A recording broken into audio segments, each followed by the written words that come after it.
हरे कृष्ण। हाँ।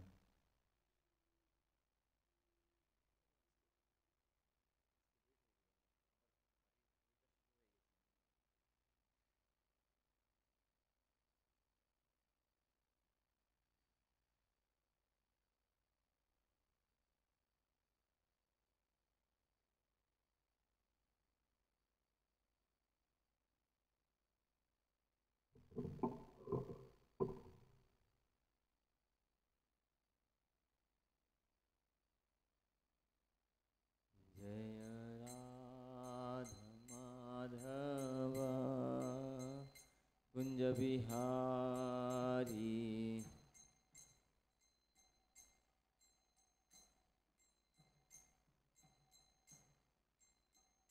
जय गोपी जन वल्लभ गिरवरधारी,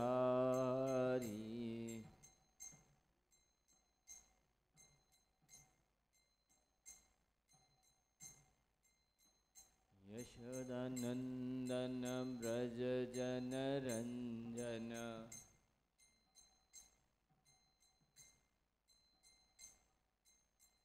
यमुना तीर बनचारी,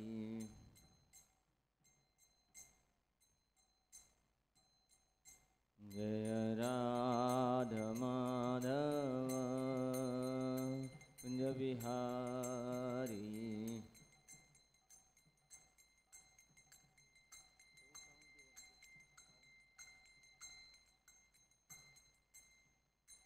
जय श्री कृष्ण चैतन्य प्रभु नित्यानंद, श्री अद्वैत गदाधर श्रीवासादि गौर भक्तवृंद,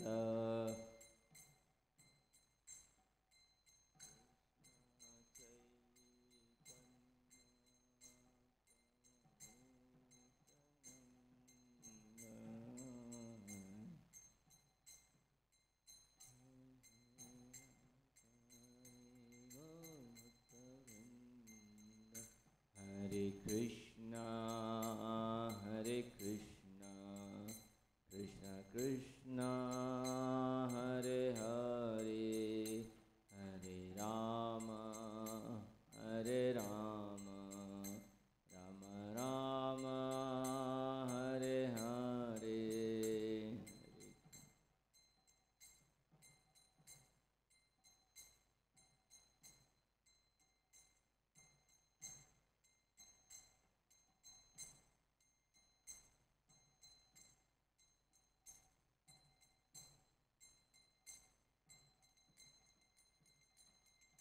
जय गौरनिताय गौरनिताय गौरनिताय, जय गौरनिताय।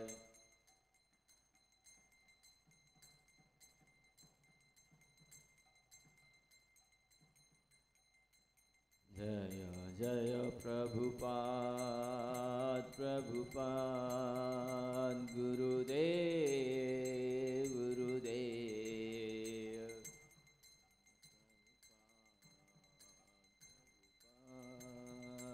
गुरुदेव गुरुदेव। निताय गौर हरि बोल, हरि बोल, हरि बोल, हरि बोल।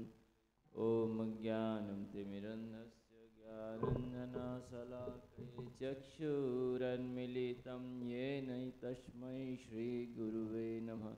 श्रीचैतन्यमनोभीष्टं स्थापितं येन भूतले स्वयं रूपं कदा मह्यं ददाति स्वपदान्तिकं। वन्देऽहं श्रीगुरु श्रीयुतपदकमलं श्रीगुरून् वैष्णवांश्च।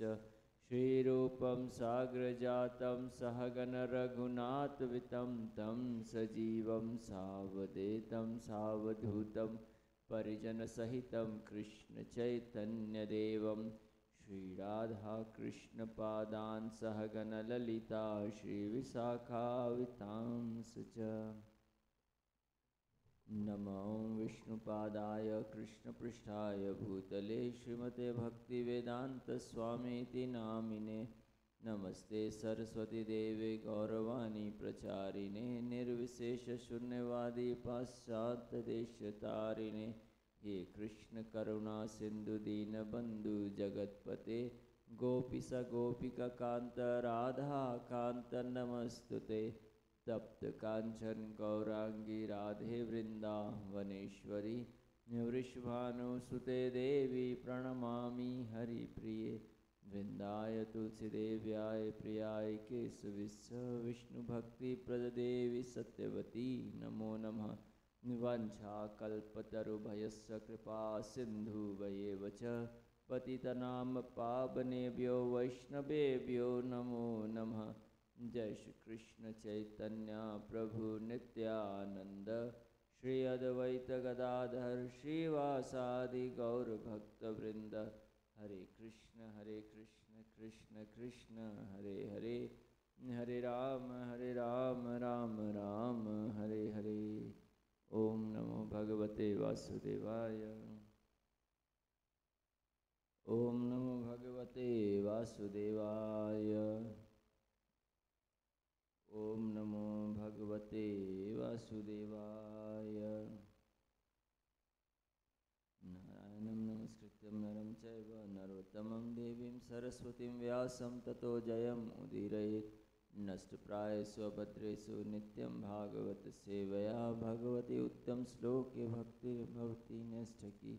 मुखं करोतु वाचालं पंगुं लङ्घयते गिरिं यत्कृपातमहं वन्दे श्रीगुरुं दीनतारिणम्। भागवतम स्कंद 1 अध्याय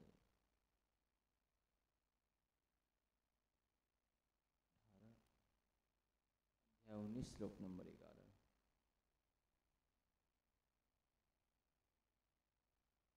अन्य च देवर्षि ब्रह्मर्षि वर्या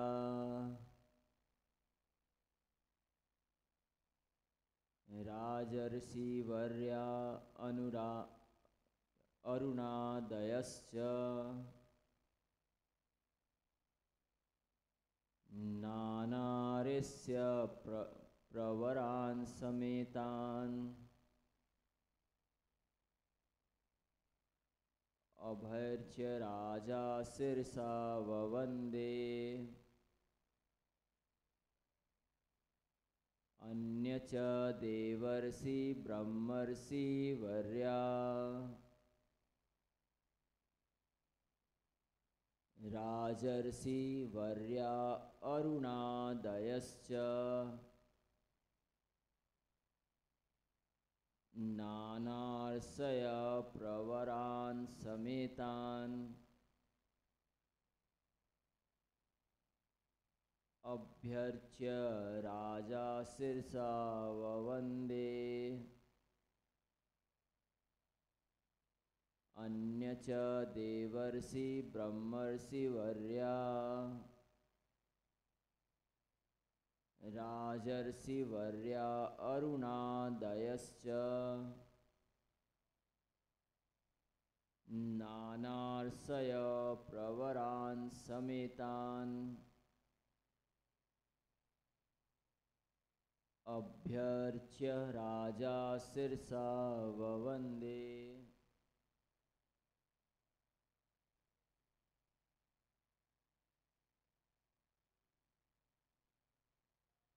अन्य च देवर्षि ब्रह्मर्षि वर्या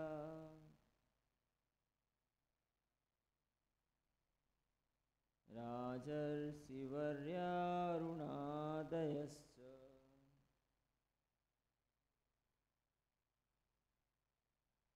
नानार्षय प्रवरान् समेतान्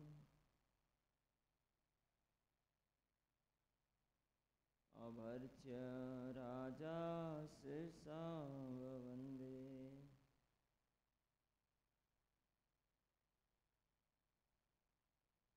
अन्य च देवर्षि ब्रह्मर्षि वर्या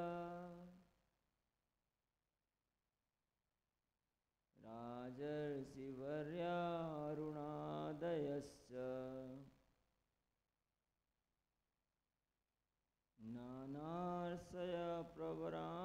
समेतान्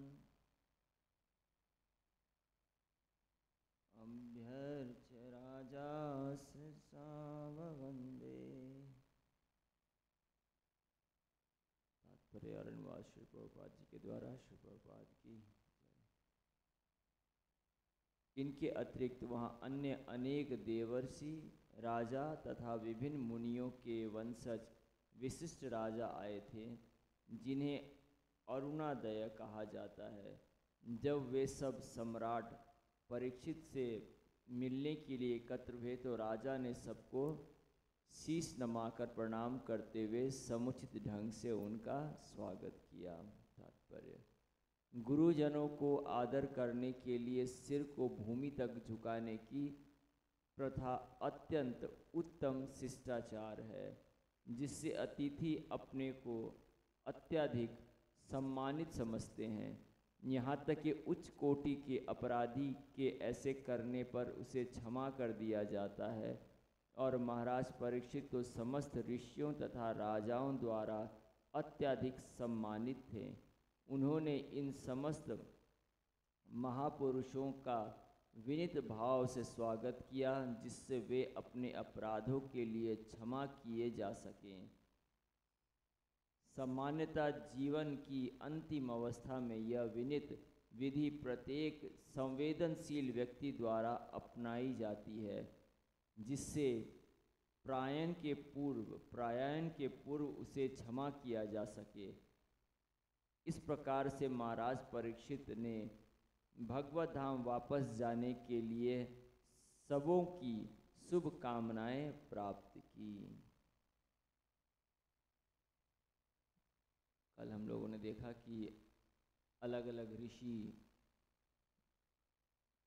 मुनि सब महात्मा लोग जब महाराज परीक्षित गंगा, कितना जगह यमुना बोला जाता है, जो गंगा की जी के तट पर बैठ गए 7 दिन तक उपवास करके, ताकि अपना प्राण को वहाँ त्याग कर पाएँ, क्योंकि उनको ब्राह्मण बालक के द्वारा शापित किया गया था कि तक्षक 7 दिन के अंत में उन्हें तक्षक के डसने से उनका मृत्यु होगा।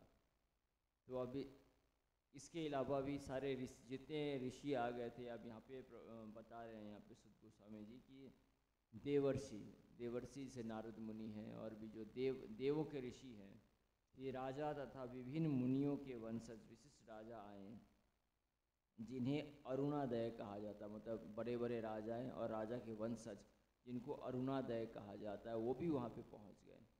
साधु महात्मा ब्राह्मण सब पहुँचे, लेकिन ये लोग भी वहाँ पे पहुँच रहे हैं। और इन लोग जब इन लोग वहाँ पे पहुँचे तो राजा ने सबको अपना शीश झुकाकर प्रणाम किया, और शीश को माटी पे लगा के, ज़मीन पे लगा के कहा। प्रभुपाद जी तात्पर्य में लिखते हैं, जब भी हम लोग अपने बड़े से, अपने गुरुजन से मिले तो सबसे अच्छा शिष्टाचार क्या, अपने शीश को पूरा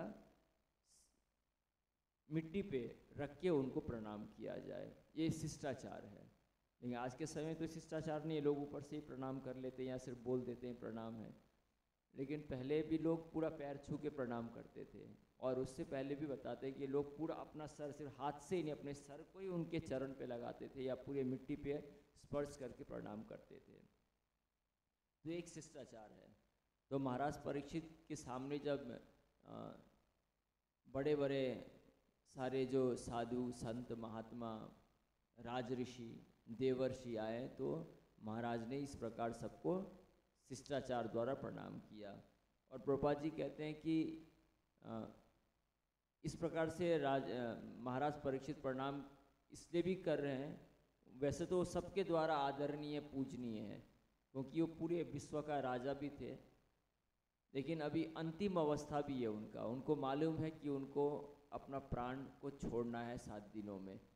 तो प्रभुपाद जी कहते हैं कि ये अवस्था हर संवेदनशील व्यक्ति, जो व्यक्ति थोड़ा भी संवेदनशील है अपने जीवन में, वो अपने मृत्यु के समय में वो चाहता है उनसे जो भी अपराध हुआ हो उसके लिए उसको क्षमा कर दिया जाए, ताकि जब वो इस जगत से जाए, इस जगत से अपने शरीर को छोड़ के जाए, तो सब व्यक्ति उनको क्षमा कर दे, ताकि भगवत धाम को जा सके।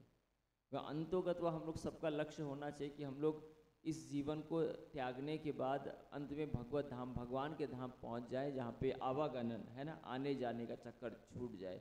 इसके लिए क्या होता, हम लोग अपने सारा पाप से मुक्त हो जाना चाहिए। अगर कुछ भी हमारा कर्म बचा हुआ है, चाहे पाप का हो पुण्य का हो, तो वापस यहाँ पे आना पड़ेगा।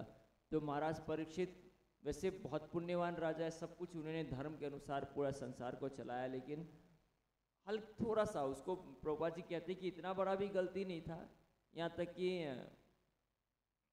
स्वामी ऋषि जिनके गला में उन्होंने सर्प लपेट दिया, वो भी उस अपराध को भी बड़ा अपराध नहीं मानते थे, लेकिन उनका जो लड़का था, बेटा श्रृंगी मुनि, उनके द्वारा एक ऐसा भगवान का लीला था कि उनके द्वारा उनको श्रापित कर दिया गया। लेकिन फिर भी महाराज परीक्षित संवेदनशील राजा थे, और उनको लगता है कि उनसे एक बहुत बड़ा अपराध हो गया कि एक जो ब्राह्मण हैं और जो ऋषि हैं, जो इतने बड़े तपस्वी हैं, उनके गले में उन्हें सर्प, मरा हुआ मृतक शरीर सर्प को लपेट दिया। लेकिन उनको लगता है कि उनसे एक बहुत बड़ा अपराध हो गया, ब्राह्मण के प्रति अपराध हो गया, और उसके लिए वो सभी से अंत में क्षमा मांग रहे हैं। और वो कामना भी तो यही कर रहे थे कि उनसे इतना बड़ा अपराध हो गया, कुछ ऐसा उनको मिल जाए ताकि अपराध से तुरंत पश्चाताप में थे। और वो चाहते भी थे ऐसा हो कि उनका पूरा राज्य, उनका पूरा धन, उनका पूरा बल सब नष्ट हो जाए, ताकि ये जो पाप किया गया, इस पाप का जो फल है उनके आने वाले बच्चों को, जो आने वाले पीढ़ी है, उसको ना भोगना पड़े। तो श्राप मिल गया। और जब अब शरीर छोड़ने का समय आया, तो बहुत संवेदनशील होकर महाराज परीक्षित सबको अपना शीश नवा के इसलिए प्रणाम करते हैं, ताकि अब वो अंतिम लक्ष्य अपना जो भगवान का धाम के लिए जो यहाँ से प्रस्थान करे, तो बहुत अच्छा रहे, जो सबसे क्षमा मांग ले। और 7 दिन के बाद अगर उनका मृत्यु भी आता है, तो इस जगत में जितने भी लोग हैं जो जान पा रहे कि महाराज परीक्षित के द्वारा अपराध हो गया, अपराध के लिए उनको क्षमा मिल जाए और शांति पूर्वक वे अपने जीवन को त्याग कर पाए।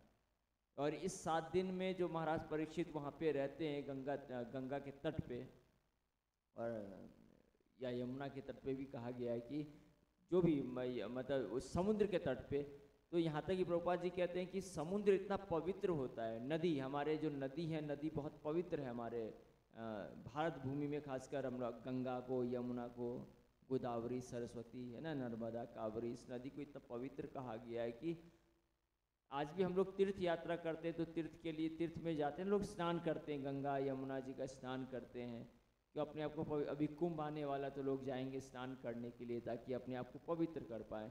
तो बोलते हैं हर व्यक्ति को जब उसको पता चले कि उसका जीवन को छोड़ने का समय आ गया है, तो उस व्यक्ति को अपने आप को कोई समुद्र, पवित्र नदी के सामने अपने जीवन का परित्याग करना चाहिए, ताकि वो अपने आप को सारे पाप से मुक्त कर पाए।